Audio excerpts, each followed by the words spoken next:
नमस्कार मित्रों, उत्तराखंड मुक्त विश्वविद्यालय के कम्युनिटी रेडियो हेलो हल्द्वानी में आपका फिर से बहुत स्वागत है। डॉक्टर भीमराव अंबेडकर व्याख्यान माला का आज दूसरा भाग हम लेकर आए हैं। कवि, आलोचक और दलित विमर्श के इतिहास के अध्येता मोहन आज किस महत्वपूर्ण बिंदु पर बात करने वाले हैं, आइए सुनते हैं। सभी साथियों को मेरा जय भीम। दोस्तों, मैं मोहन आप सभी का अभिनंदन करता हूं। कम्युनिटी रेडियो हेलो हल्द्वानी की ओर से मुझसे यह अपेक्षा की गई है कि मैं डॉक्टर अंबेडकर जयंती पखवाड़े के अवसर पर डॉक्टर अंबेडकर के जीवन से संबंधित अलग अलग पहलुओं पर व्याख्यान का जो क्रम है इसे जारी रखूं।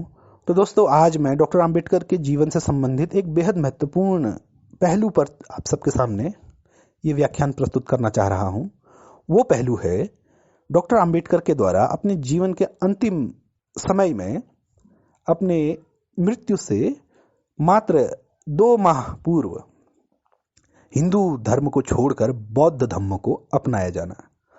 तो दोस्तों, डॉक्टर अंबेडकर ने बौद्ध धर्म क्यों अपनाया, वो क्यों इस निष्कर्ष पर पहुंचे कि हिंदू धर्म को छोड़ना लाजमी है, जरूरी है, अनिवार्य है, और न केवल हिंदू धर्म को छोड़ना अनिवार्य है बल्कि उसके प्रतिस्थापन में किसी अन्य धर्म को नहीं बल्कि बौद्ध धर्म को अपनाना ही श्रेयस्कर होगा। इस निष्कर्ष पे वो किन परिस्थितियों पर पहुंचे, क्या अन्य राजनीतिक, सामाजिक और धार्मिक गतिविधियां इर्द गिर्द हो रही थी जो कि उनके मानस को प्रभावित कर रही थी, और किस तरीके से उनके इस महत्वपूर्ण निर्णय ने भारत के सामाजिक सांस्कृतिक समीकरणों को प्रभावित किया है। इस विषय पर बात करने की मेरी मंशा है दोस्तों।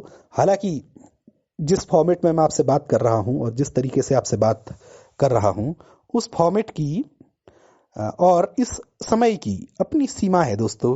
तो ये जितना संवेदनशील और गहन विषय है और जिस किस्म के विश्लेषण की जरूरत इस विषय को स्पष्ट करने के लिए होती है, संभवतः मैं इस फॉर्मेट की व्यवस्थाओं के चलते वो विश्लेषण प्रस्तुत न कर पाऊं।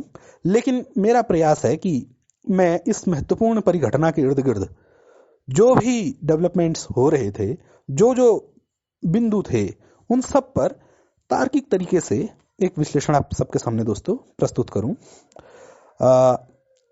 यह जो कुछ भी मैं आपके सामने दोस्तों प्रस्तुत करने जा रहा हूं, यह मेरा निजी परसेप्शन, निजी समझ और निजी मत है, और डॉक्टर अंबेडकर को और उन पर लिखे गए साहित्य को, और साथ ही गांधी को पढ़ते हुए भी और अन्य कई विचारकों को पढ़ते हुए मेरा जो अभिमत इस विषय में बना है वही मैं आप सबके सामने दोस्तों रखने जा रहा हूं। तो दोस्तों, डॉक्टर अंबेडकर अपने जीवन के शुरुआती हिस्से में उसी समय वो यह मान चुके थे कि जाति व्यवस्था जो है वो हिंदू धर्म, हिंदू आचार शास्त्र और हिंदू जीवन प्रणाली, हिंदू संस्कृति का महत्वपूर्ण अंग है दोस्तों। उन्होंने अपने पहले पेपर भारत में जाति, जो कि 9 मई 1916 को प्रस्तुत किया गया था, उसी पेपर में उन्होंने यह दिखाया कि समाज वर्गों से बना होता है, और केवल भारतीय समाज ही नहीं, समस्त समाज वर्गों से बने होते हैं। परंतु हिंदू समाज में एक विशेष बात यह हुई कि आंतर विवाह के आधार पर कुछ लोगों ने अपने दरवाजे बंद किए और अन्य लोगों ने अपने आप को बंद दरवाजों के भीतर पाया। तो यह जो बंद दरवाजों की प्रणाली है, यह हिंदू जीवन की पद्धति की रीढ़ है, ऐसा वो मानते थे दोस्तों। और यही बात उन्होंने बाद में अपने एक अखबार के संपादकीय में भी लिखी कि हिंदू समाज एक बहुमंजिला इमारत की तरह है। इसमें एक मंजिल से दूसरे मंजिल की ओर जाने के लिए कोई भी सीढ़ियां नहीं है। जो जिस मंजिल में पैदा होता है वो उसी मंजिल में मरता है। ऊपर की मंजिल में पैदा होने वाला व्यक्ति चाहे कितना ही निकृष्ट क्यों न हो, उसे नीचे की मंजिल में धकेलने के लिए कोई व्यवस्था नहीं है। साथ ही नीचे की मंजिल में पैदा हुआ व्यक्ति चाहे कितना ही योग्य क्यों न हो, उसके लिए ऊपर की मंजिलों का सफर तय करने की कोई सहूलियत हिंदू धर्म में नहीं है, हिंदू समाज में नहीं है। यह उन्होंने अपने लेखन के शुरुआती दौर में इस तरह की बात की थी दोस्तों।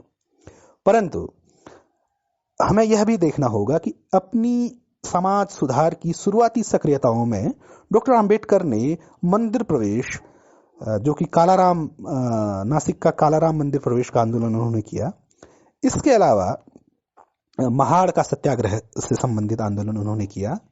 और साथ ही ये आश्चर्य की बात हमें आज लगती है, लेकिन बिल्कुल शुरुआती सक्रियता में डॉक्टर अंबेडकर ने आर्य समाजियों द्वारा जो दलितों को यज्ञोपवीत पहनाने की जो घटनाएं हो रही थी, आर्य समाज की ओर से जो ऐसी गतिविधियां हो रही थी, उस तरह की गतिविधियों का भी उन्होंने अपने शुरुआती दौर में दोस्तों समर्थन किया। परंतु महाड़ सत्याग्रह और नासिक के कालाराम मंदिर प्रवेश के आंदोलन के बाद, अब इन दोनों आंदोलनों के कड़वे अनुभवों से डॉक्टर अंबेडकर बेहद आहत हुए थे दोस्तों। महाड़ के आंदोलन के बाद जिस तालाब का उन्होंने पानी पिया था, उसे कट्टरपंथियों द्वारा, सवर्ण हिंदुओं द्वारा शुद्ध किया गया था, तथाकथित शुद्ध उसे किया गया था गौमूत्र और पंचगव्य इत्यादि के द्वारा और वैदिक श्लोक के उच्चारण इत्यादि के द्वारा। इससे डॉक्टर अंबेडकर आहत थे और साथ ही सवर्णों ने यह कोर्ट में दलील दी थी कि चौदार तालाब उनकी निजी संपत्ति है, तो मामला सब जुडिस हो गया था। तात्कालिक रूप से उस पर कोई फैसला नहीं हुआ था। हालांकि उसका जो बाद में फैसला आया था वो दलितों के हक में आया था और उसको एक सार्वजनिक संपत्ति कोर्ट ने माना था। इसके बाद जो नासिक का कालाराम मंदिर प्रवेश का आंदोलन उन्होंने किया दोस्तों, उसमें भी डॉक्टर अंबेडकर पर हमले हुए, पत्थर उन पर फेंके गए, वो चोटिल हुए। तो इन तमाम घटनाओं से डॉक्टर अंबेडकर इस निष्कर्ष की तरफ बढ़ते जा रहे थे कि हिंदू धर्म में संभवतः सुधार की गुंजाइश नहीं है। यहां तक कि डॉक्टर अंबेडकर ने महाड़ के सत्याग्रह के दौरान मनुस्मृति का दोस्तों खुलेआम दहन किया था और जो उस समय उन्होंने वक्तव्य दिया था, उस वक्तव्य की खास बात यह है कि डॉक्टर अंबेडकर ने यह कहा था कि सभी लोग समान रूप से पैदा होते हैं और समान रूप से मरते हैं और धर्म और गुलामी एक साथ नहीं चल सकते। साथ ही डॉक्टर अंबेडकर ने उसी भाषण में यह बात स्पष्ट की थी कि हमारा उद्देश्य, यानी कि दलितों का जो उद्देश्य है, वो केवल अस्पृश्यता का विरोध करना नहीं है, बल्कि अस्पृश्यता की जड़ को, यानी कि जाति प्रथा को ही यहां से उखाड़ फेंकना है। तो दोस्तों, इन तमाम सक्रियताओं में हम यह देखते हैं कि डॉक्टर अंबेडकर इस निष्कर्ष की ओर बढ़ रहे थे कि जाति प्रथा को उखाड़ फेंकना ही अस्पृश्यता के उन्मूलन के लिए सबसे महत्वपूर्ण और तार्किक कदम होगा। परंतु वो यह भी समझ रहे थे कि जाति व्यवस्था को किस तरह उखाड़ा जाए, यह तो हिंदू जीवन पद्धति का एक तरीके से प्राण है। परंतु फिर भी वो अपने आंदोलन को उन्होंने दोस्तों जारी रखा। लेकिन जैसे ही वो आगे बढ़े और सांप्रदायिक अधिनिर्णय हुआ, यानी कि 1927 में साइमन कमीशन के सामने जो डॉक्टर अंबेडकर ने गवाही दी थी, उस साइमन कमीशन की अनुशंसाओं पर गोलमेज सम्मेलन ब्रिटेन में हुए और भविष्य में भारत का शासन किस तरह से चलाया जाए, उसमें अलग अलग वर्गों की कैसे भागीदारी हो, इस बात को सुनिश्चित करने के लिए सांप्रदायिक अधिनिर्णय अथवा कम्युनल अवार्ड की व्यवस्था ब्रिटिश सरकार के द्वारा उस समय की गई थी दोस्तों। और उस अधिनिर्णय की जो महत्वपूर्ण बात थी वो डॉक्टर अंबेडकर की इस दलील को स्वीकार करना था कि अछूत लोग, उस समय यही टर्म इस्तेमाल होता था दोस्तों, अछूत जो हैं वो हिंदू धर्म के हिस्सा नहीं है, बल्कि वो उनसे बिल्कुल अलग स्वायत्त अल्पसंख्यक हैं। डॉक्टर अंबेडकर ने इस तरह की गवाही साइमन कमीशन के सामने दी थी। तो इस बात को स्वीकार करते हुए और गोलमेज सम्मेलन में दिए गए उनके जबरदस्त भाषण के तर्कों से सहमत होते हुए ब्रिटिश सरकार ने दलितों के लिए पृथक निर्वाचन मंडल की दोस्तों घोषणा की थी सांप्रदायिक अधिनिर्णय में। और हमें यह भी ध्यान में रखना चाहिए कि केवल दलितों के लिए पृथक निर्वाचन मंडल की घोषणा नहीं हुई थी, बल्कि पृथक निर्वाचक मंडल जो है वो मुस्लिम्स के लिए, सिखों के लिए और एंग्लो इंडियन समुदाय के लिए भी हुई थी। परंतु इस सांप्रदायिक अधिनिर्णय के खिलाफ, जो कि दलितों को हिंदुओं से एक पृथक अल्पसंख्यक की श्रेणी कम से कम राजनीतिक रूप से देता था, उसे गांधी ने स्वीकार नहीं किया और गांधी ने उसके खिलाफ अनशन किया और अंततः पूना पैक्ट के रूप में आरक्षण का सिद्धांत दोस्तों सामने आया। और डॉक्टर अंबेडकर गांधी के इस कदम से काफी आहत थे दोस्तों, और बेहद दबाव में डॉक्टर अंबेडकर ने पूना पैक्ट पर हस्ताक्षर किए थे। यह जानना भी एक रोचक बात है दोस्तों कि दलितों के प्रतिनिधि की ओर से डॉक्टर अंबेडकर ने पूना पैक्ट पर हस्ताक्षर किए थे और हिंदुओं के प्रतिनिधि की ओर से गांधी ने हस्ताक्षर नहीं किए थे, बल्कि मदन मोहन मालवीय ने दोस्तों हस्ताक्षर किए थे। यानी कि पूना पैक्ट एक तरीके से दलितों और हिंदुओं के बीच का एक करार था। इन तमाम परिघटनाओं से डॉक्टर अंबेडकर इस बात की ओर अग्रसर हुए, इस बात को मानने की ओर कि हिंदुओं का राजनीतिक नेतृत्व हिंदुओं को, दलितों को अपने स्फीयर में आने की इजाजत देने के लिए तैयार नहीं है। गांधी के कद का जैसा नेता दलितों के अधिकारों को स्वीकार करने के लिए तैयार नहीं है। यहाँ पर कई लोग यह तर्क देते हैं कि गांधी ने अनशन इसलिए किया क्योंकि वो एक विभाजन नहीं चाहते थे, अनावश्यक विभाजन। परंतु हमें यह ध्यान में रखना चाहिए दोस्तों, जो कि डॉक्टर अंबेडकर ने गांधी की आलोचना करते हुए लिखा है बाद में, कि अगर डॉक्टर गांधी पूरे सांप्रदायिक अधिनिर्णय का ही विरोध कर रहे होते तो बात यह समझ में आती कि वो सांप्रदायिक अधिनिर्णय का जो कंसेप्ट है उसके खिलाफ है। यानी कि वो मुस्लिम्स के लिए भी और सिखों के लिए और एंग्लो इंडियंस के लिए भी जो सांप्रदायिक अधिनिर्णय दिया गया था, पृथक निर्वाचक मंडल दिया गया था, उसका विरोध गांधी ने नहीं किया। गांधी ने केवल और केवल दलितों के पृथक निर्वाचक मंडल का विरोध किया और आमरण अनशन किया दोस्तों।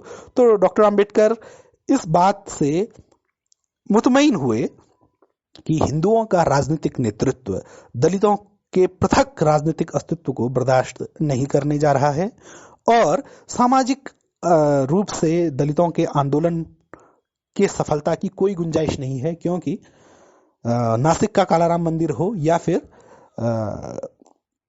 पानी का आंदोलन हो, इन दोनों आंदोलनों में उन पर हमले हुए थे दोस्तों। तो सामाजिक आंदोलनों पर विफलता थी और राजनीतिक रूप से राजनीतिक नेतृत्व स्थान देने के लिए राजी नहीं था। तो इन घटनाओं के मद्देनजर डॉक्टर अंबेडकर ने अपनी विचार प्रणाली को दोस्तों बदलना शुरू किया और येवला परिषद में, जो कि 13 अक्टूबर 1935 को हुई थी येवला नामक जगह में, वहां पर उन्होंने एक बेहद महत्वपूर्ण भाषण दिया था दोस्तों। उस भाषण में डॉक्टर अंबेडकर ने कहा था कि मैं अपने पिछले 10 सालों के आंदोलन को अगर देखूं तो मैं निराशा से भर जाता हूं और आने वाले समय में इस आंदोलन का क्या भविष्य होगा मुझे कोई रास्ता नहीं दिखाई देता। तो डॉक्टर अंबेडकर ने एक महत्वपूर्ण घोषणा येवला परिषद में की थी दोस्तों 1935 में। वह घोषणा यह थी कि दुर्भाग्य से, डॉक्टर अंबेडकर के शब्द हैं उस परिषद में, कि दुर्भाग्य से मैं एक अछूत हिंदू के रूप में पैदा हुआ। यह मेरी सामर्थ्य के बाहर था, लेकिन मैं आप सबको विश्वास दिलाता हूं कि एक हिंदू के रूप में मैं कतई नहीं मरूंगा। तो यह जो शब्द थे दोस्तों उनके, वो 1935 में उन्होंने इस तरह के शब्द हमारे सामने रखे थे, जनता के सामने रखे थे और घोषणा की थी कि एक हिंदू के रूप में न मरना उनकी सामर्थ्य के भीतर है और वो एक हिंदू के रूप में बिल्कुल नहीं मरेंगे। तो दोस्तों 1935 में डॉक्टर अंबेडकर के द्वारा कन्वर्जन की घोषणा खुले मंच से की गई, परंतु उन्होंने तात्कालिक रूप से कोई कन्वर्जन नहीं किया। और यह देखना बड़ा रोचक है कि 13 अक्टूबर 1935 को यह घोषणा हुई और 14 अक्टूबर 1956 को दोस्तों, यानी कि ठीक 21 साल 1 दिन के बाद डॉक्टर अंबेडकर ने हिंदू धर्म को विधिवत रूप से छोड़कर बौद्ध धर्म अपनाया। तो उन्होंने पूरा 21 साल का समय दोस्तों लिया। इस बीच में कई घटनाएं, कई परिघटनाएं, कई महत्वपूर्ण परिवर्तन हुए। उन सब की ओर इस टॉक में निर्देशित करना शायद संभव ना हो पाए, परंतु हम आगे बढ़ें कि डॉक्टर अंबेडकर ने 21 साल का समय क्यों लिया और वो उन्होंने क्यों बौद्ध धर्म अपनाया। और पहला सवाल तो उनसे जो पूछा गया कि आप हिंदू धर्म को क्यों छोड़ना चाहते हैं, तो डॉक्टर अंबेडकर ने इसका बड़ा कड़वा जवाब दिया था दोस्तों। उन्होंने कहा था कि पत्रकार को ये बात आप अपने बाप दादा से पूछिए कि हम क्यों हिंदू धर्म को छोड़ना चाहते हैं। एक कड़वाहट भरा जवाब उन्होंने दिया था। परंतु हम यह जानते हैं कि 12 मई 1956 को जब डॉक्टर अंबेडकर से पुनः पूछा गया तब तक उनके बौद्ध धर्म में कन्वर्जन की जो तैयारियां हैं वो हो चुकी थी दोस्तों। इस इंटरव्यू पर उनके द्वारा जो कथन कहा गया उस पर मैं अभी आऊंगा। उससे पहले मैं आपको यह अवगत कराना चाहूंगा दोस्तों कि इस दौरान 13 अक्टूबर 1935 से 14 अक्टूबर 1956 के दौरान दोस्तों कई बार यह अटकलें लगी कि डॉक्टर अंबेडकर सिख धर्म अपनाने जा रहे हैं। बिल्कुल शुरुआत में ऐसा एक तरीके से आधिकारिक रूप से भी यह कहा गया 1937 के आसपास कि डॉक्टर अंबेडकर शायद सिख धर्म में कन्वर्जन करेंगे। इसके बाद कुछ ऐसी भी चर्चाएं थी कि वो मुस्लिम और या ईसाई धर्म में कन्वर्जन करेंगे। इस समय जो हिंदू महासभाई थे वो काफी सक्रिय हो गए थे दोस्तों। हिंदू महासभा के नेता डॉक्टर मुंजे ने डॉक्टर अंबेडकर से मुलाकात की और उन्होंने डॉक्टर अंबेडकर से कहा कि आप ईसाई और मुस्लिम धर्म कतई स्वीकार न करें। यदि आप सिख धर्म अपना लें तो हम आपको आरक्षण दिलाने के लिए पूरा जोर लगाएंगे। इस तरह की बातें हिंदू महासभाई के से जुड़े हुए लोगों ने डॉक्टर अंबेडकर के सामने प्रस्ताव रखा, परंतु डॉक्टर अंबेडकर ने इस पर तत्कालिक रूप से कोई प्रतिक्रिया देने से इनकार कर दिया था दोस्तों। और इस बीच 1935 से लेकर 1956 के बीच डॉक्टर अंबेडकर ने बौद्ध धर्म का गहन अध्ययन किया दोस्तों। साथ ही वह अपनी राजनीतिक जो सक्रियताएं थी उनमें काफी अधिक सक्रिय रहे, परंतु आखिरकार 14 अक्टूबर 1956 को डॉक्टर अंबेडकर ने बौद्ध धर्म में कन्वर्जन किया दोस्तों। नागपुर की दीक्षा भूमि में अपने लाखों अनुयायियों के साथ डॉक्टर अंबेडकर आधिकारिक तौर पर हिंदू धर्म या फिर ब्राह्मण धर्म को छोड़कर बौद्ध धर्म में दीक्षित हुए दोस्तों। तो अब हम इनके कारणों में जाएं कि डॉक्टर अंबेडकर ने आखिर हिंदू धर्म क्यों छोड़ा और बौद्ध धर्म ही क्यों अपनाया। तो दोस्तों जैसा कि मैंने आपसे इस टॉक की शुरुआत से कहा कि डॉक्टर अंबेडकर अपने अनुभवों से और अपने अध्ययन से इस बात पर स्पष्ट हो चुके थे, मुतमईन हो चुके थे कि जाति जो है वो हिंदू जीवन पद्धति का एक अनिवार्य अंग है। अपने एक महत्वपूर्ण लेख revolution and counter revolution in ancient India, प्राचीन भारत में क्रांति और प्रतिक्रांति शीर्षक से जो उनका एक महत्वपूर्ण प्रबंध है, उस प्रबंध में वो लिखते हैं डॉक्टर अंबेडकर कि तो क्या, डॉक्टर अंबेडकर के शब्द हैं कि तो क्या हिंदू धर्म में ऐसा कोई भी सिद्धांत नहीं है जिसके समक्ष आपस के तमाम भेदों को भूलकर समस्त हिंदू झुकना पसंद करते हों, जिस एक सिद्धांत को समस्त हिंदू मानना पसंद करते हों। डॉक्टर अंबेडकर कहते हैं हाँ, एक सिद्धांत है, वो है जाति का सिद्धांत। तो अपनी अनगिनत विविधताओं के बावजूद और चौंका देने वाली जो विविधताएं हिंदू धर्म में मौजूद हैं, उन तमाम विविधताओं के बावजूद केवल एक ऐसा सिद्धांत हिंदू धर्म में है जो कि जिसके समक्ष आपस के तमाम भेदों को भूलकर सारे हिंदू अपना सर झुकाना पसंद करते हैं, और वो सिद्धांत है जाति का सिद्धांत। तो doctor Ambedkar revolution and counter revolution in ancient India को लिखने के समय तक यह मान चुके थे कि जाति का सिद्धांत हिंदू धर्म का एक इंटीग्रल सिद्धांत है। इसके अलावा जो उनका एनिहिलेशन ऑफ कास्ट का जो प्रबंध है दोस्तों, उसमें भी उन्होंने यह कहा है कि अगर आपको जाति को समाप्त करना है तो सहभोज और आंतर विवाह तो करना ही होगा, रक्त का मिलना तो जरूरी ही होगा, लेकिन वो तमाम धर्म ग्रंथ और पवित्र ग्रंथ जो कि जाति को मान्यता देते हैं, उन धर्म ग्रंथों में डायनामाइट लगाना होगा। तो उन धर्म ग्रंथों में डायनामाइट लगाना होगा, जब डॉक्टर अंबेडकर ऐसा कहते हैं तो वो संपूर्ण हिंदू दर्शन, हिंदू संस्कृति को ही एक तरीके से खारिज करते हैं। तो डॉक्टर अंबेडकर इस विषय में एकदम स्पष्ट हो चुके थे कि हिंदू धर्म में सुधार संभव नहीं है। यदि जाति को समाप्त करना है तो हिंदू धर्म को अनुप्राणित करने वाली जो सांस्कृतिक प्रणालियां हैं, वो जिन धर्म ग्रंथों से निकलती हैं, जो आचार शास्त्र तैयार करती हैं, उन आचार शास्त्रों को ही एक तरीके से नष्ट कर देना होगा, यानी कि संपूर्ण संस्कृति को ही नष्ट करना होगा। और इस निष्कर्ष पर पहुंचने से पहले डॉक्टर अंबेडकर ने वेदों समेत तमाम हिंदू धर्म ग्रंथों का दोस्तों विशद अध्ययन किया। फिलहाल वो विषय यहाँ पर नहीं है, तो हम आगे बढ़ें। मैं संक्षेप में केवल यही कहना चाह रहा हूँ कि डॉक्टर अंबेडकर इस विषय में मुतमईन हुए कि हिंदू धर्म में सुधार संभव नहीं है।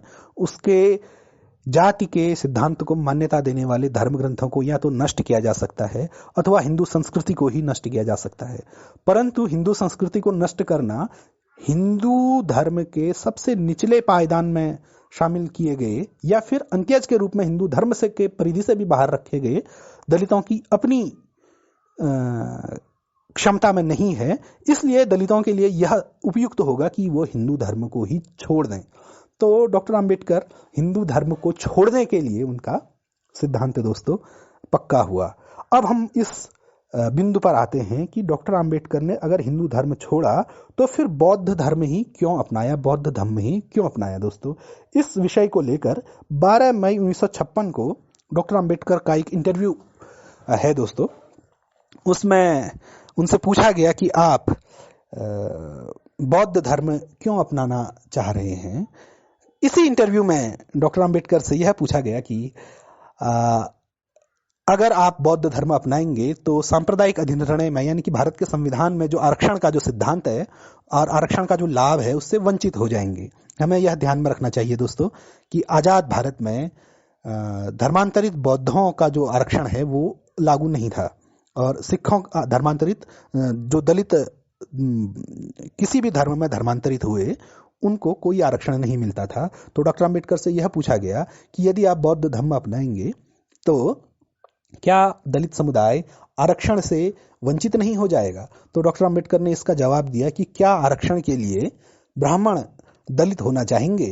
तो डॉक्टर अंबेडकर ने कहा कि कई लोग यह सवाल करते हैं कि धर्मांतरण करने के बाद आरक्षण से वंचित हो जाएंगे, लेकिन आरक्षण धर्मांतरण जैसे कदम के सम्मुख काफी छोटी चीज है, ऐसा डॉक्टर अंबेडकर मानते थे दोस्तों। और तात्कालिक रूप से जिन भी दलितों ने धर्मांतरण स्वीकार किया उन दलितों को अपने आरक्षण के लाभ से वंचित होना पड़ा। बाद में 90 के दशक में वीपी सिंह की सरकार के द्वारा सिख और बौद्ध समुदाय के लिए धर्मांतरित जो दलित हैं जो बौद्ध धर्म में दीक्षित हुए उनके लिए 90 के दशक में आरक्षण की व्यवस्था हुई। तब तक आरक्षण दोस्तों धर्मांतरित दलित जो बौद्ध धर्म में दीक्षित हुए उनको आरक्षण नहीं मिलता था। उसी इंटरव्यू में डॉक्टर अंबेडकर से यह पूछा गया कि आप बौद्ध धर्म में ही दीक्षित क्यों हो रहे हैं। तो डॉक्टर अंबेडकर ने उसका सीधा जवाब दिया कि बौद्ध धर्म के जो सिद्धांत हैं उन्होंने कहा कि सैद्धांतिक आधार पर मैं बौद्ध धर्म को अपनाता हूं। बौद्ध धर्म के जो 3 सिद्धांत हैं प्रज्ञा, करुणा और समता, ये 3 सिद्धांत मुझे आकर्षित करते हैं। इस समय तक डॉक्टर अंबेडकर यह भी कहने लगे थे कि मेरे संपूर्ण राजनीतिक दर्शन को कई लोग फ्रांस की क्रांति से जोड़ते हैं, जो कि डॉक्टर अंबेडकर अक्सर कहा करते थे। स्वतंत्रता, समता और भ्रातृत्व की जो भाईचारे की जो बात थी, तो डॉक्टर अंबेडकर कहते थे कि मैंने इन 3 सिद्धांतों पर मेरा अटूट विश्वास है और मैंने इन सिद्धांतों को फ्रांस की राज्य क्रांति से नहीं बल्कि बुद्ध के दर्शन से अपनाया है। ऐसा डॉक्टर अंबेडकर ने सार्वजनिक रूप से वक्तव्य दिया है दोस्तों। इस समय तक डॉक्टर अंबेडकर अपने दर्शन की जड़ें पश्चिम के उदारवादी जॉन डेवी के दर्शन की बजाय बुद्ध धम्म में, बौद्ध दर्शन में दोस्तों खोजने लगे थे। और डॉक्टर अंबेडकर कहते हैं उस इंटरव्यू में कि प्रज्ञा, करुणा और समता के 3 सिद्धांत मुझे आकर्षित करते हैं। प्रज्ञा से मतलब है कि अंधविश्वास और पारलौकिकता के विरुद्ध इंसानी मस्तिष्क की स्वतंत्रता। करुणा से मतलब है कि मानव मात्र के प्रति दया का भाव और सहानुभूति। और समता से मतलब है कि किसी भी किस्म के भेदभाव को इंसानों के बीच मान्यता न देना। तो ये 3 सिद्धांत डॉक्टर अंबेडकर कहते हैं कि मुझे आकर्षित करते हैं। साथ ही डॉक्टर अंबेडकर ने बुद्ध और कार्ल मार्क्स, बुद्ध या कार्ल मार्क्स शीर्षक से एक पुस्तिका लिखी और बुद्ध या कार्ल मार्क्स शीर्षक से नेपाल में एक भाषण भी दिया। उन वक्तव्यों और पुस्तिकाओं की डिटेल में अभी मैं नहीं जाऊंगा। मेरा बस ये कहना है कि डॉक्टर अंबेडकर यह भी देखने लगे थे कि मार्क्सवादी द्वंद्वात्मक भौतिकवाद के विरुद्ध बौद्ध द्वंद्ववाद की प्रणाली को एक दार्शनिक प्रणाली के रूप में हम स्वीकार कर सकते हैं। ऐसा वो अपने जीवन के अंतिम समय में दोस्तों मानने लगे थे। लेकिन यहाँ पर हमें एक अंतर्विरोध भी देखने को मिलता है दोस्तों, क्योंकि इसी समय अपने धर्मांतरण से कुछ ही समय पहले डॉक्टर अंबेडकर ने एक निजी पत्र में कम्युनिस्ट पार्टी की मेंबरशिप लेने की इच्छा जताई है दोस्तों। तो डॉक्टर अंबेडकर के कुछ कदमों में हमें यह देखने को मिलता है कि वो प्रयोग लगातार अपने राजनीतिक और सामाजिक सक्रियताओं में कर रहे थे। तो पहला कारण तो उन्होंने बौद्ध धर्म क्यों अपनाया, वो खुद जो कहते हैं कि वो बौद्ध धर्म को सिद्धांत के तौर पर स्वीकार करते हैं दोस्तों। परंतु हमें 1935 से लेकर 1956 तक जो तमाम चीजें उन्होंने लिखी, कही, बोली, उन तमाम चीजों पर हमें दोस्तों एक सरसरी निगाह डालनी पड़ेगी, तभी हम उन कारणों को ट्रेस कर पाएंगे कि डॉक्टर अंबेडकर ने बौद्ध धर्म क्यों अपनाया। तो दोस्तों, जैसा कि मैंने कहा, डॉक्टर अंबेडकर का महत्वपूर्ण पेपर है revolution and counter revolution in ancient India. इस पेपर में डॉक्टर अंबेडकर ने यह प्रमाणित करने की कोशिश की है कि भारत का जो इतिहास है वो बौद्ध और ब्राह्मण दर्शनों के बीच का इतिहास है, ब्राह्मण और श्रमण संस्कृतियों के बीच के संघर्ष का इतिहास है। डॉक्टर अंबेडकर का यह मानना था कि बौद्ध धर्म जो है वो भारत में ब्राह्मण धर्म के खिलाफ एक क्रांति के रूप में पैदा हुआ, और उसका जब प्रसार काफी अधिक हुआ तो उसके खिलाफ एक प्रतिक्रांति हुई पुष्यमित्र शुंग के नेतृत्व में, और उसके बाद सिलसिलेवार तरीके से, हिंसात्मक तरीके से ब्राह्मण धर्म को विजय मिली और बौद्ध धर्म को भारत से भागना पड़ा, निकलना पड़ा, ऐसा डॉक्टर अंबेडकर मानते हैं। हालांकि वो बाद में मध्यकाल के बाद मुगलों के आगमन को भी बौद्ध धर्म की अवनति का एक कारण मानते थे दोस्तों। साथ ही उनकी एक महत्वपूर्ण किताब है दोस्तों, अछूत कौन है और वो अछूत कैसे बने। उस किताब में डॉक्टर अंबेडकर ने अपने रिसर्च के माध्यम से कई प्रमाणों से यह साबित करने की कोशिश की है कि वर्तमान टाइम में जो लोग अछूत हैं वो दरअसल बौद्ध हैं, वो दरअसल पूर्व में बौद्ध रहे हैं। इस तरह की बात अन्य बौद्धिकों ने भी कही थी, लेकिन डॉक्टर अंबेडकर ने सिलसिलेवार तरीके से, क्रमबद्ध तरीके से इसको स्थापित किया। जैसा कि कई लोक कथाओं में भी प्रचलित रहता है कि फला व्यक्ति के द्वारा गौमांस खा लेने से, या भूलवश या फिर जानबूझकर गौमांस खा लेने से उसके पूरे कुल को जाति में अवनति उसके कुल की कर दी जाती थी, उसके समुदाय की कर दी जाती थी। ऐसी बहुत सारे लोक कथाएं तमाम जगहों पर हमें मिलती हैं दोस्तों। तो इन लोक कथाओं के साथ ही हिंदू और ब्राह्मण धर्म के जो ग्रंथ थे उनसे और अन्य लेखन में जो संदर्भ सामग्री थी उससे डॉक्टर अंबेडकर इस निष्कर्ष पर पहुंचे कि आज के जो अछूत हैं वो किसी समय बौद्ध हुआ करते थे, और बौद्ध धर्म में अहिंसा का सिद्धांत था। वो जीवित पशु को नहीं मारते थे, परंतु मरे हुए पशु को का मांस खाने के लिए बुद्ध ने कोई मनाही नहीं की थी।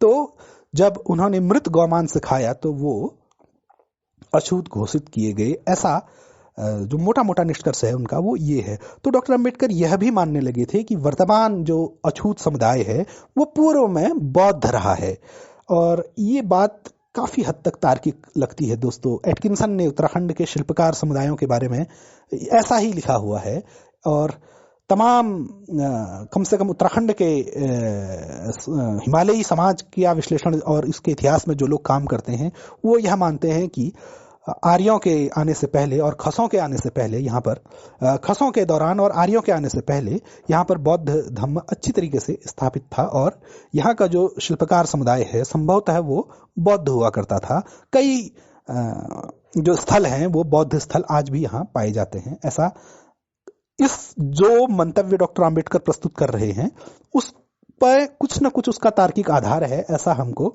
मानना पड़ेगा दोस्तों। तो अछूतों के द्वारा बौद्ध धर्म को अपनाना किसी नए धर्म में कन्वर्जन न होकर अपने मूल वास्तविक धर्म की ओर ही लौटना होगा, ऐसा भी डॉक्टर अंबेडकर दोस्तों मानने लगे थे। और वो यह मानते थे कि अछूत जो हैं वो बौद्ध हैं। साथ ही डॉक्टर अंबेडकर के सामने एक बहुत महत्वपूर्ण समस्या थी दोस्तों, जो कि आज भी हम गैर बौद्ध दलितों में देखते हैं, वो है एक संस्कृति विहीनता की समस्या दोस्तों। दलित एक ऐसा समुदाय है जिसकी अपनी कोई स्वायत्त संस्कृति नहीं है। वो हिंदुओं की संस्कृति को अपनाने की कोशिश करता है, चाहे वो मंदिर प्रवेश हो, चाहे वो घोड़ी चढ़ना हो, चाहे वो तमाम कर्मकांड हो, और जिसका कि बहुत तीखा रेजिस्टेंस हिंदुओं की ओर से होता है। तो दलितों की अपनी कौन सी संस्कृति होगी? तो इस संस्कृति विहीनता की समस्या से निपटने के लिए भी डॉक्टर अंबेडकर यह मानते थे कि बौद्ध धर्म को अपनाया जाना बेहद जरूरी है दोस्तों। कुछ स्ट्रेटेजिक बातें भी थी दोस्तों, जैसा कि मैंने आपको बताया कि गांधी ने सिखों के, मुस्लिम्स के और एंग्लो इंडियंस के पृथक निर्वाचक जो मंडल हैं उसका विरोध नहीं किया था, केवल दलितों के निर्वाचक मंडल का विरोध किया था। तो डॉक्टर अंबेडकर स्ट्रेटेजिकली यह मानते थे कि जातीय अल्पसंख्यक की तुलना में जो धार्मिक अल्पसंख्यक हैं वो राजनीतिक रूप से अधिक एकजुट हो पाएंगे और एक बेहतर अल्पसंख्यक समुदाय की तरह अपने हकों की लड़ाई लड़ पाएंगे। तो इस स्ट्रेटेजिक पॉइंट ऑफ व्यू से भी दोस्तों डॉक्टर अंबेडकर सोच रहे थे। और निश्चित तौर पर एशिया के बड़े भाग में जो बौद्ध धर्म है और एशिया से बाहर भी उसका जो प्रभाव है, तो अंतर्राष्ट्रीय मदद और अंतर्राष्ट्रीय कुछ आसरा मिलने की उम्मीद भी शायद उनके मनोभूमि में रही हो। ये भी स्ट्रेटेजिकली हम ऐसा भी मान सकते हैं दोस्तों। एक बेहद महत्वपूर्ण पहलू है डॉक्टर अंबेडकर के द्वारा बौद्ध धर्म को अपनाए जाने से संबंधित, जिसमें आमतौर पर दोस्तों चर्चा नहीं होती है। उस पहलू को हालांकि समय काफी ज्यादा मैं ले रहा हूं, लेकिन उस पहलू पर प्रकाश जरूर मैं डालना चाहूंगा। दोस्तों, डॉक्टर अंबेडकर की जब पश्चिम के बौद्धिकों से या पश्चिम के कार्यकर्ताओं से डॉक्टर अंबेडकर की तुलना करने की बात होती है, तो यह बात सामने आती है कि कई लोग कहते हैं कि मार्टिन लूथर किंग के जैसा आंदोलन डॉक्टर अंबेडकर का है। हालांकि Martin Luther king doctor Ambedkar के बाद सक्रिय हुए, परंतु मेरा यह मानना है दोस्तों कि डॉक्टर अंबेडकर के कृतित्व में दो मार्टिन लूथर किंग्स हैं। एक मार्टिन लूथर किंग प्रथम, जिन्होंने कैथोलिक धर्म के खिलाफ प्रोटेस्टेंट शाखा चलाई, और दूसरे मार्टिन लूथर किंग हैं मार्टिन लूथर किंग सेकंड, जिन्होंने ब्लैक्स के लिए एक आंदोलन, सिविल राइट आंदोलन चलाया। तो डॉक्टर अंबेडकर ने भारत के दलितों के लिए दोनों मार्टिन लूथर किंग की भूमिका निभाई है दोस्तों। उन्होंने न केवल सिविल राइट का मूवमेंट चलाया मार्टिन लूथर किंग सेकंड की तरह, बल्कि मार्टिन लूथर किंग फर्स्ट की तरह दलितों को एक स्वतंत्र धर्म भी देने की कोशिश की, जैसे कि कैथोलिक के खिलाफ प्रोटेस्टेंट धर्म सामने आया दोस्तों। अब मैं इसके एक दूसरे पहलू पर आपका ध्यान आकर्षित करना चाहूंगा। वो यह है दोस्तों कि मैक्स वेबर की एक किताब है प्रोटेस्टेंट आचार शास्त्र एवं पूंजीवादी चेतना, जिस किताब में यह प्रदर्शित किया गया है बड़े तार्किक तौर पर कि प्रोटेस्टेंट जो धर्म था वो पूंजीवादी नियमों या फिर पूंजीवादी समाज के हिसाब से उसमें कुछ विशिष्ट आचार प्रणालियां शामिल की गई, क्योंकि जो कैथोलिक जो धर्म था वो नई किस्म की पूंजीवादी पद्धति से उसमें वो कैथोलिक धर्म उसके साथ सामंजस्य नहीं बिठा पा रहा था पूंजीवादी तंत्र में। तो प्रोटेस्टेंट जो धर्म है उसका आचार शास्त्र तैयार ही इसलिए किया गया ताकि पूंजीवादी समाज से उसकी संगति बैठ सके। तो अगर हम इस विमर्श के बरक्स बौद्ध धर्म को हिंदुस्तान में या भारत में देखें, तो हमें यह देखने को मिलता है कि बौद्ध धर्म प्राचीन भारत में भी और वर्तमान में भी एक ऐसी उत्पादन पद्धति, एक ऐसे आर्थिक तंत्र को समर्थन करता हुआ प्रतीत होता है हमें, जिसमें पेशेवर आधार पर जातियां बटी हुई न हो, काम का जन्म के आधार पर बंटवारा न हो, और पूंजी और श्रम का बिल्कुल प्रवाह हो सके, मंडियां विकसित हो सकें, यानी कि पूंजीवादी तंत्र फल फूल सके और जन्म के आधार पर थोपी गई निर्योग्यताएं दूर हो सकें। तो निश्चित तौर पर डॉक्टर अंबेडकर के लेखन में बीज रूप में हमको यह बात मिलती है कि उत्पादन पद्धति में होने वाली गतिशीलता से आचार शास्त्र किस तरह संबंधित होता है। क्या बौद्ध धर्म वह आचार शास्त्र हमें प्राचीन भारत में या फिर वर्तमान भारत में दे सकता है? इस बात को भी डॉक्टर अंबेडकर ने अपने लेखन में बीज रूप में रेखांकित किया है दोस्तों, और गहरे इस पर जाने की जरूरत है। बहरहाल समय की हमारे पास कमी है। मैं इस बात के साथ अपने इस वक्तव्य को विराम देना चाहूंगा कि डॉक्टर अंबेडकर एक तार्किक व्यक्ति थे दोस्तों, एक प्रयोगधर्मी थे। उन्होंने बौद्ध धर्म को अपनाया, परंतु उसके तार्किक रूप में ही उसको उन्होंने बौद्ध धर्म को अपनाया दोस्तों। यहां तक कि डॉक्टर अंबेडकर ने बौद्ध धर्म के मूल सिद्धांतों को ही मानने से दोस्तों इनकार कर दिया। उन्होंने 4 आर्य सत्य नहीं माने, जिसके हिसाब से कहा जाता है कि संसार में दुख है, दुख का कारण है, और तृष्णा को खत्म किया जाए तो दुख को समाप्त किया जा सकता है। इन 4 सिद्धांतों को दोस्तों, जो कि बौद्ध धर्म की रीढ़ माने जाते हैं, डॉक्टर अंबेडकर ने अस्वीकार कर दिया दोस्तों। डॉक्टर अंबेडकर का कहना था कि अगर संसार में दुख ही है तो फिर बौद्ध धर्म का भी क्या फायदा। तो डॉक्टर अंबेडकर यह मानते थे कि इस तरह के सिद्धांत बाद में, जो रहस्यवादी जो सिद्धांत हैं, वो बाद में इंट्रोड्यूस किए गए। डॉक्टर अंबेडकर ने यह भी कहा कि बुद्ध के द्वारा रोगी, मृत और वृद्ध को देखकर घर छोड़ने की जो घटना है वह एक प्रक्षिप्त है, वह डॉक्टर अंबेडकर ने उसे तार्किक नहीं माना। उन्होंने अपने प्रमाणों के आधार पर यह कहा कि कोई 30 वर्ष का राजकुमार ऐसा नहीं हो सकता कि अपनी जिंदगी में वृद्ध को न देखे, मृत को न देखे, बीमार को न देखे, अपनी इस आयु तक पहुंचते पहुंचते। तो डॉक्टर अंबेडकर ने अपने अध्ययन से और अपने द्वारा जुटाए गए ऐतिहासिक प्रमाणों से यह साबित करने की कोशिश की कि बुद्ध ने घर छोड़ा, परंतु उसके एक राजनीतिक कारण थे, क्योंकि अलग अलग गणराज्यों में पानी के बंटवारे को लेकर विवाद था। उस विवाद के चलते डॉक्टर अंबेडकर ने यह कहा है कि उस विवाद के चलते बुद्ध ने अपनी अहिंसा की नीति को आगे बढ़ाने के लिए घर छोड़ा, अपने पिता के खिलाफ वो गए, ऐसा डॉक्टर अंबेडकर कहते हैं।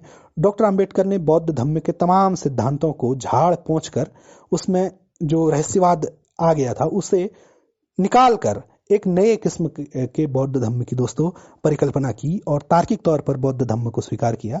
इसके लिए बुद्ध और उनका धम्म, जो उनकी एक महत्वपूर्ण किताब है, उसको दोस्तों पढ़ा जा सकता है। दोस्तों, मैंने काफी अधिक समय आपका ले लिया है और मुझे ऐसा लगता है कि बौद्ध धम्म डॉक्टर अंबेडकर ने क्यों अपनाया और क्या क्या कारण उसके पीछे हो सकते हैं, उस पर मैं संक्षेप में प्रकाश डाल पाया हूं। जैसा कि मैंने कहा, यह एक बेहद गहरा विषय है और किसी अन्य फॉर्मेट में या किसी अन्य तरीके से कभी बेहद गहन विश्लेषण करके इसे आपके सामने प्रस्तुत करने की मेरी भी दोस्तों दिली इच्छा है। आपका बहुत बहुत शुक्रिया। जय भीम। तो दोस्तों, आप सब अंत तक इस कार्यक्रम में बने रहिए। आपने सुना, आपका बहुत बहुत शुक्रिया। उम्मीद है कि इस तरह के जो व्याख्यान हैं वो हम सब के दिमागों को जगाने का काम करेंगे। तो मिलते हैं व्याख्यान माला के अगले एपिसोड के साथ। तब तक के लिए नमस्कार।